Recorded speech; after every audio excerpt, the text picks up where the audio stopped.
Congress party India కూటమి ఆ India కూటమిలో ఉత్తరాది రాష్ట్రాలలో కొంత మద్దతు దొరికినప్పటికీ వెస్ట్ బెంగాల్ నుంచి మాత్రం అనుకున్న స్థాయిలో మద్దతు లేదు. అన్ని స్థానాలకు లోక్సభ స్థానాలకు అభ్యర్థులను ప్రకటించి మమతా బెనర్జీ అంటే ఇండియా కూటమి నుంచి ఆమె దూరం జరిగినట్లే. తాను ఒంటరిగా అక్కడ పోటీ చేస్తున్నారు. బహుశా వెస్ట్ బెంగాల్లో కాంగ్రెస్ పార్టీకి ఒకటో రెండో స్థానాలు ఇస్తామని చెప్పడం, ఆ తర్వాత రాహుల్ గాంధీ యాత్ర చేసినప్పుడు తనకు కనీసం సమాచారం లేదని చెప్పడం, ఈ అంశాలు ఒక పక్కన ఉంటే కనుక బీజేపీకి ఈసారి అక్కడ 42 లోక్సభ స్థానాలకు గాను 20 స్థానాల వరకు రాబోతున్నాయని ఇటీవల సర్వేలు కూడా చెప్పినాయి. ఈ సందర్భంలో సందేశ్ఖాళీ ప్రాంతంలో జరుగుతున్న ఆందోళనలు, అక్కడ బలపడేందుకు బీజేపీ చేస్తున్న ప్రయత్నాలు ఒకవైపున ఉన్నాయి. ఎవరితో పొత్తు లేకుండా తాను ఒంటరిగా వెళ్ళాలని మమతా బెనర్జీ భావిస్తున్నారు. భారతదేశ రాజకీయాలలో జయలలిత, మమతా బెనర్జీ ఈ ఇద్దరు భిన్నమైన శైలిని అనుసరించిన వారు. ఇవాళ జయలలిత లేరు, కానీ ఆనాడు రాజకీయంగా తీసుకున్న నిర్ణయాలలో మిత్రులైనా సరే, కూటమిలో ఉన్నా సరే తమదైన ముద్ర వేసుకున్నవారు, తమదైన శైలిలో నిర్ణయాలు తీసుకున్నవారు. ప్రభుత్వం పడిపోతుందని తెలిసినా సరే పక్కకు తప్పుకొని తమ విధానాన్ని చెప్పిన వారు జయలలిత. ఇప్పుడు మమతా బెనర్జీ వెస్ట్ బెంగాల్లో కమ్యూనిస్టు కంచుకోటను బద్దలు కొట్టి ఆమె వరుసగా ముఖ్యమంత్రి అవుతున్నారు. ఎవరు ఊహించలేదు. తృణమూల్ కాంగ్రెసు మమతా బెనర్జీ ఇంత బలంగా నిలబడుతుందని, వరుసగా ముఖ్యమంత్రి అవుతారని ఎవరి అంచనాకు లేదు. ఆమె మాటలు అట్లాగే ఉంటాయి, ఆమె చేతులు అట్లాగే ఉంటాయి, ఆమె జీవన విధానం కూడా భిన్నంగానే, మిగతా వారి కంటే భిన్నంగానే ఉంటుంది. హంగు ఆర్భాటం లేకుండానే ఉంటుంది. ఆమె నిర్ణయం కూడా అంతే ఉంటుంది. చాలా ఫెరోషియస్గా నిర్ణయాలు ఉంటాయి. కాంగ్రెస్కు నిజంగానే షాక్ అది. విపక్ష కూటమిలో ముసలము, బెంగాల్లో ఒంటరిగా దీది. అభ్యర్థులను, ఎంపీ అభ్యర్థులను మొత్తాన్ని పరేడ్ చేయించింది, ప్రజలకు పరిచయం చేయించింది. ఇట్లా ఏ నిర్ణయం తీసుకున్నా సరే ఆమె ఓ స్పెషాలిటీ ఉంటుంది.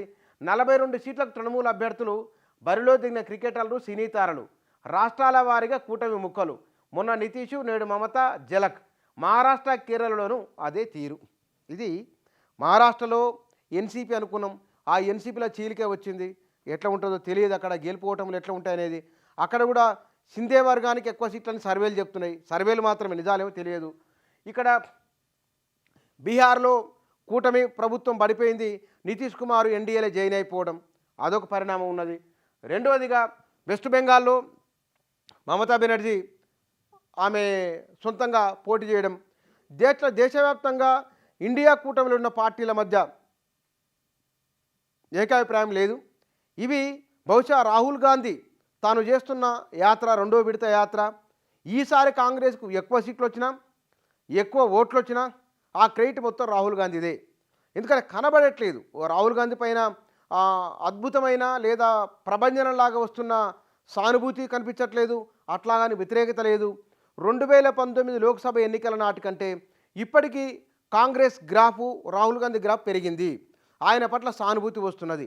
అయితే రాహుల్ గాంధీ ఒక రాజకీయ నాయకునిగా ఎమర్జ్ కావడానికంటే, పదవి కోసం తాపత్రయపడుతున్నాడనే భావన కంటే కూడా అతను ఒక నిజాయితీగా ఉన్నానని, సేవా దృక్పథంతో ఉన్నానని, ఇవన్నీ రాజకీయాలు, అవకాశాలు ఇవి కావు అనే భావనతో ఉన్నారని, ఒక తాత్వికునిగా ప్రజల దృష్టిలో ముద్రపడుతున్నారు తప్ప 76, 77 సంవత్సరాల వయసులో, 70 పై సంవత్సరాల వయసు గల నరేంద్ర మోదీ తాను మూడోసారి ప్రధానమంత్రి అని చాలా బలంగా చెప్పుకుంటున్నారు. రాహుల్ గాంధీ మానవీయ దృక్పథమని, మానవీయ కోణమని, మనుషుల మధ్య సంబంధ బాంధవ్యాలని, విలువలని, వీటికి ఆయన బ్రాండ్ అంబాసిడర్గా రాహుల్ గాంధీ ఎమర్జ్ అవుతున్నాడు భారత రాజకీయాలలో. ఈ రెండు అంశాల మధ్య తీసుకున్నప్పుడు ఒకవైపుననేమో నరేంద్ర మోదీ రాజకీయం గురించి, రాహుల్ గాంధీ ఏమో వీటి గురించి మాట్లాడుతున్నారు. ఇండియా కూటమిలో ఇట్లా ఒక్కొక్కరుగా దూరం జరిగిపోతున్నారు. ఇవి ఎట్లా ఉండబోతున్నాయి రాబోయే రోజులలో? కాంగ్రెస్ కూటమి ఉంటుందా, ఉండదా ఇండియా కూటమి? ఒకవేళ కాంగ్రెస్ ఒకరో ఇద్దరు మిత్రులు కలుపుకొని పోటీ చేస్తే కనుక ప్రభంజనంలాగా సీట్లు వస్తే తిరుగులేని విజయం రాహుల్ గాంధీది. లేదు అంటే కనుక మిత్రులు కలిసి రాని కారణంగా కాలం కలిసి లేదని సరిపెట్టుకోవడం తప్ప మరో మార్గం లేదు.